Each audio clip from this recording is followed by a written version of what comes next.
Manraj Kaur. Very good, बड़ा अच्छा नाम है भाई, मनराज। किद्दां दे मुंडे पसंद ने थोनू? ਵੀਰੇ ਮੈਂ ਕਾਲਜ ਪੜਨ ਆਉਣੀ ਆ, ਮੁੰਡੇ ਪਸੰਦ ਕਰਨ ਨਹੀਂ। ਵੀਰੇ ਨਾਲ ਬਾਅਦ ਚ ਗੱਲ ਕਰ ਲਿਓ ਤੁਸੀਂ, ਬੰਦੇ ਦੀ ਆਪਣੀ ਵੀ ਕੋਈ ਚੋਇਸ ਹੁੰਦੀ ਹੈ ਨਾ। ਚੋਇਸ ਮੀਨਸ ਕਿ ਸਾਡੇ ਤਿੰਨਾਂ ਚੋਂ। ਔਰ ਠੀਕ ਆ। ਤੇ ਮੁੰਡਿਆਂ 'ਚ ਕੀ ਪਸੰਦ ਹੈ? ਯੱਬ ਤੇਰੇ ਮੰਮੀ ਡੈਡੀ ਦਾ ਇਹ ਨਹੀਂ ਟਾਂਕਾ ਪੜਾਇਆ ਸੀ। ਇਹੋ ਜਿਹੇ ਜਾਨਵਰ ਨੂੰ ਵਿਚੋਲਾ ਕਹਿੰਦੇ ਆ। ਲਾਭ ਸਿਆ ਕੀ ਹੋ ਗਿਆ? ਨਾ ਤੈਨੂੰ ਚਾਰਾਂ ਨੂੰ ਮੈਂ ਹੀ ਲੱਭਿਆ ਸੀ। ਆਖੇ 8ਵੀਂ ਫੇਲ ਮੁੰਡੇ ਨੂੰ ਦਾਜ ਨਹੀਂ ਮਿਲ ਸਕਦਾ। ਉਹ ਸਤਪਾਲ ਦੇ ਮੁੰਡੇ ਨੂੰ ਕਿਵੇਂ ਮਿਲ ਗਿਆ?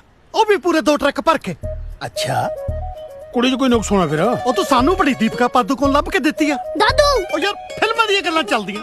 ਉਹ ਲਾਭ ਸਿਆ ਇਹ ਆ ਦਾਜ ਦੇਣ ਵਾਲੇ ਹੁਣ ਉਹਦੇ ਮਗਰ ਮਗਰ ਫਿਰਨਗੇ। ਉਹ ਅਨਪੜ੍ਹ ਨੇ MBA ਕਿੱਥੋਂ ਕਰ ਲਈ? ਮੈਂ ਚਾਹੇ ਘਰੇ ਬਹਿ ਕੇ ਕਰਾਈ ਹੋਵੇ MBA, ਤੂੰ ਵਿੱਚੋਂ ਟਿੰਡੇ ਲੈਣੇ। ਮੇਰਾ ਮਤਲਬ ਸੀ ਕਈ ਵਾਰ ਬੰਦਾ ਕੋਈ ਫਾਇਦੇ ਦਾ ਸੌਦਾ ਵੀ ਕਰਾਉਣਾ ਹੁੰਦਾ ਮੈਂ ਹੈ। ਰਾਜ਼ੀ ਹਾਂ ਤੇਰੇ ਫਾਇਦਾ ਕਰਾਉਣ ਤੋਂ। ਕਈ ਵਾਰੀ ਤਾਂ ਮੇਰਾ ਜੀ ਕਰਦਾ ਮੈਂ ਤੇਰੇ ਤੇ ਤੇਰੇ ਨਾਨੇ ਤੇ ਦਾਜ ਨਾ ਦੇਣ ਦਾ ਪਰਚਾ ਕਰਾ। ਉਹ ਯਾਰ ਇਹਦੇ ਨਾਨੇ ਦੀ ਗੱਲ